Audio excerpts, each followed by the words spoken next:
Okay, so at what point? So the first book, that brilliant, though undoubtedly it is, Really. doesn't quite catch on the way you're hoping. So is it book number 2? How long from there to the point where when do you start submitting, and what's the path that gets us to Monsters? So Monstrous is actually the 7th book that I wrote and the first to be published.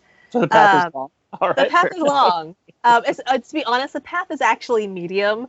It felt really long at the time, but I have friends who had a much longer path, and yeah, it felt really long, but it was about medium. So I wrote that first story, and I got some critique partners who were awesome, and actually several of them are still my critique partners today when I have time to actually. I don't have a deadline, basically. Deadlines make critiquing with partners hard, unfortunately. But they're great, and they help me polish the book, and I help them polish their books and all of that.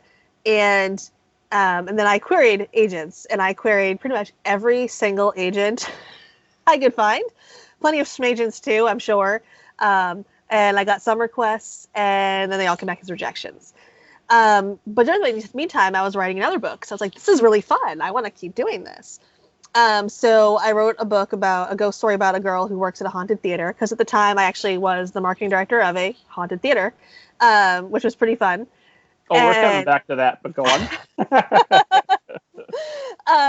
So I wrote a novel about that, and I tried querying that, and that didn't really get very far. It actually got less far than the first book.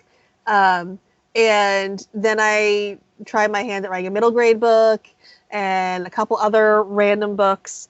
And I queried three of them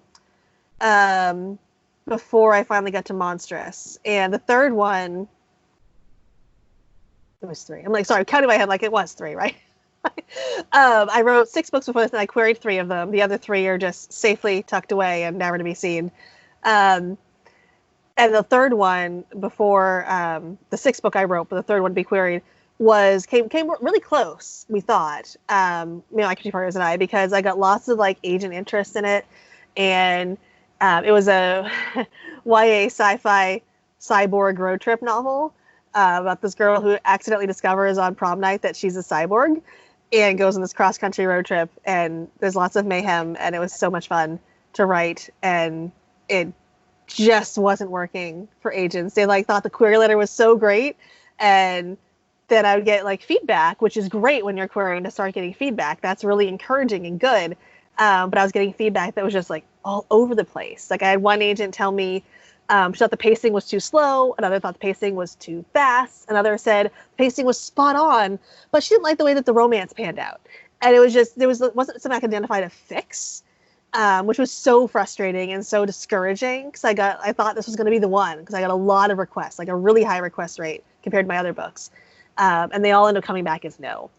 And I kind of had to take this step back and be like, why am I doing this to myself? Because over this period of several years, about 4 years or so, I'd garnered at least 300 rejections. I kind of stopped counting at that point because it was way too depressing, and I had to say, okay, why am I doing this? This is terrible to get this constant avalanche of rejection. It is not fun.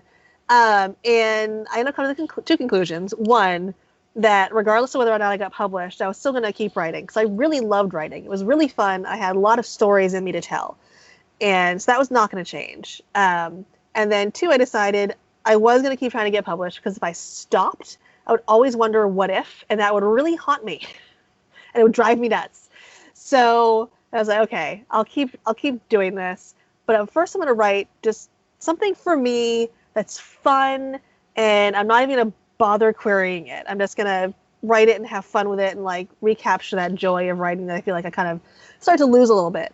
And this was around the time I got the idea for Monstrous, and I got that idea stranded in traffic during rush hour trying to get into Boston. There's a theme, Boston and my ideas. It's just amazing for you. You need to get on the road. You don't have any place to go just for story ideas. Right?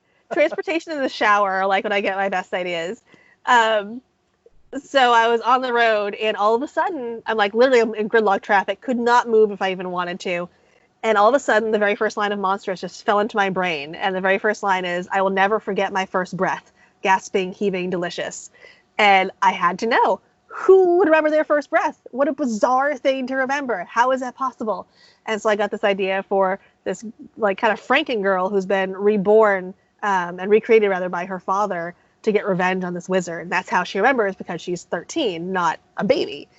And I was going into Boston to hang out with some friends of mine for like restaurant week or something, and I was like the worst friend ever because I was completely obsessed with this idea, and I was like writing it on my phone and like totally distracted by this idea. There was one scene in a restaurant where scene meaning I made a scene accidentally, where my friend asked me a question. I was so absorbed that I like was so surprised someone was talking to me. I actually spit my water out all over the table, and like it was ridiculous. And we're like this like fancy dinner play. I was ridiculous. But I actually wrote, when I was in that car, I actually wrote the full first page of the book on my phone. Do not try this at home. I was, in fact, parked on the highway. And it actually hasn't really changed since. We added one line at the end of it, and the rest of it is the very same. But every other line in Monstrous, or every other page in Monstrous, have been, like, edited to within an inch of his life, aside from that.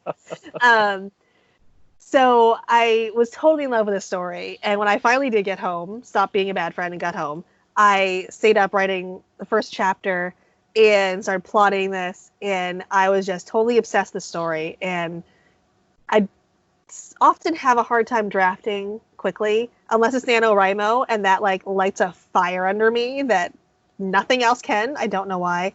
Maybe it's my competitive feelings or something, but it was not NaNoWriMo time. So, but I ended up actually writing this book in a month and a half, which was so quick for me. And it was like words were just pouring out my ears, and I just loved my little monster girl. And my critique partners kind of got wind of what I was working on, like, oh, when can we read this? I'm like, it's not ready yet. It's not ready. No one's gonna like this like I do. And it took me a long time of like tinkering obsessively with the story before I sent to my critique partners. And then when they sent it back, like, oh, you have to query this. I'm like, no. This is my for fun, for me book. I'm not going to send this out. No one's going to want my monster girl. This is like way too weird. And eventually they did convince me to, in fact, try querying this story. And turns out weird is what I needed. Like, apparently my other ones weren't weird enough, I guess. And I actually ended up getting off. Cyborg on prom night sounded a little weird.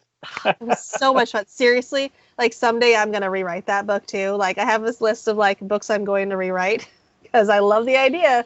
Well, now we started on a podcast. There are 3 different versions being written as we speak. But that's the great thing about an idea, is like everyone has their own spin on it. So no one else will be quite like mine.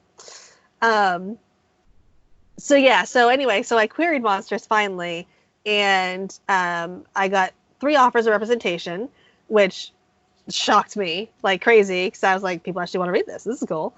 And I had the tables had kind of turned, where I had to actually pass on with 2 of those agents, which was like mind-boggling to have to do. Also terrible. Like there's nothing worse than having to say no to somebody who wants to work with you, is excited like about your book. Like that really stinks. Gave me a whole new appreciation for agents having to reject writers.